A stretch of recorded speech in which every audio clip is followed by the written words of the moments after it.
Huskies को India में रखने का मतलब है कि जैसे आपने डेजर्ट में आपको डेजर्ट में छोड़ दिया गया हो 50 डिग्री 60 डिग्री में। भाई साहब ऐसा नहीं होता, ये हमेशा -50 डिग्री में नहीं रहता है।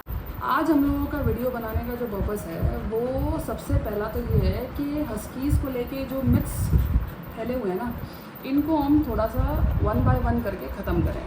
तो पहला मिथ जो आज मैं एड्रेस करना चाहती हूँ वो ये है कि एक साइबेरियन हस्की को सिर्फ ये मत समझो कि वो साइबेरिया में रह सकता है। वो इनफैक्ट किसी भी कॉर्नर में वर्ल्ड के रह सकता है। Yes, you heard me correct, किसी भी कॉर्नर में रह सकता है वर्ल्ड के, इंक्लूडिंग इंडिया। वो आपको पता है, लोग ऐसा सोचते हैं कि वूफी यहाँ क्या कर रहा है, वूफी को तो साइबेरिया में होना चाहिए था। पागल है ना ये लोग, इनको बताओ ज़रा कि वूफी कहीं पे भी हो सकता है। वो भी साइबेरिया में भी हो सकता है, वो भी अलास्का में भी हो सकता है, वो भी यूएस में भी हो सकता है, और वो भी इंडिया में भी हो सकता है। मम्मा के पास। अब इसका रीज़न क्या है ये भी बताएं सबको, बता दें। देखो भाई, जैसे जर्मन शेफर्ड जो है जर्मनी से है लेकिन इंडिया में होता है। गोल्डन रिट्रीवर स्कॉटलैंड से है लेकिन इंडिया में है। लैब्राडोर आप लोगों को पता नहीं होगा, वो कनाडा से है ना, लेकिन वो इंडिया में है। और ये जितने नाम मैंने लिए ना, ये सारे डबल कोट वाले आप कह सकते हैं ब्रीड्स हैं। सिमिलरली हस्की भी डबल कोट वाली ब्रीड है।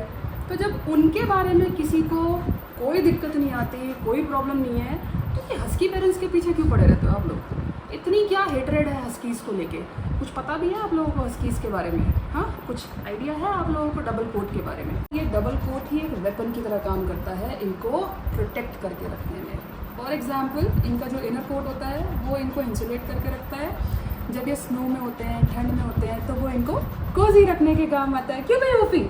और ये जो आउटर कोट होता है, जिसको कुछ लोग सोचते हैं अरे गर्मी आ गई शेव करवा दो, तो नहीं, ये आउटर कोट इनको हीट से बचाता है, डायरेक्ट सनलाइट से बचाता है और इनकी बॉडी को कूल करके रखने में हेल्प करता है समर्स की तरह, राइट। हस्कीज़ आप शायद नहीं जानते, बट ये वर्ल्ड की कुछ ऐसी ब्रीड्स में आते हैं जो कि अडेप्ट करने में सुपर्ब होते हैं। ये कहीं पे भी किसी भी एनवायरनमेंट में, इनफैक्ट एक डेजर्ट में भी अडेप्ट कर सकते हैं, प्रोवाइडेड आपने इनको सही से रखा है, आपने इनकी सही केयर की है। तो ये जो लोग हैं ना जो कहते हैं कि हस्कीज़ को इंडिया में रखने का मतलब है कि जैसे आपने डेजर्ट में आपको डेजर्ट में छोड़ दिया गया हो 50 डिग्री 60 डिग्री में। भाई साहब ऐसा नहीं होता है, ये हमेशा -50 डिग्री में नहीं रहता है। इसको देखो, ये इतना क्यूटी सा बच्चा इतना खुश यहाँ बैठा हुआ है। रीज़न क्या है? रीज़न इसकी केयर होती है भाई, केयर करनी पड़ती है आपको। और केयर आपको गोल्डन रिट्रीवर की भी करनी है, केयर आपको लैब्राडोर की भी करनी है, केयर आपको अपने जर्मन शेफर्ड की भी करनी है।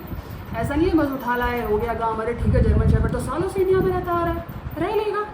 ऐसे ही हस्कीज़ भी सालों से इंडिया में रहते आ रहे हैं, तो इसलिए रह रहेंगे। Huskies they are one of the oldest living dog breeds, और ये आज तक इतना इसलिए सर्वाइव कर पाए क्योंकि ये भाई अडेप्ट करते हैं, इनके अंदर क्षमता है सर्वाइव करने की, इन्होंने अडेप्ट किया है।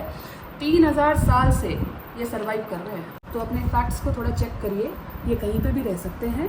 आप बस इनकी रेगुलर ब्रशिंग करें, इनकी केयर करें, इनको सही न्यूट्रिशन प्रोवाइड करें, तो हस्की किसी भी वर्ल्ड के किसी भी पार्ट में थ्राइव कर सकता है।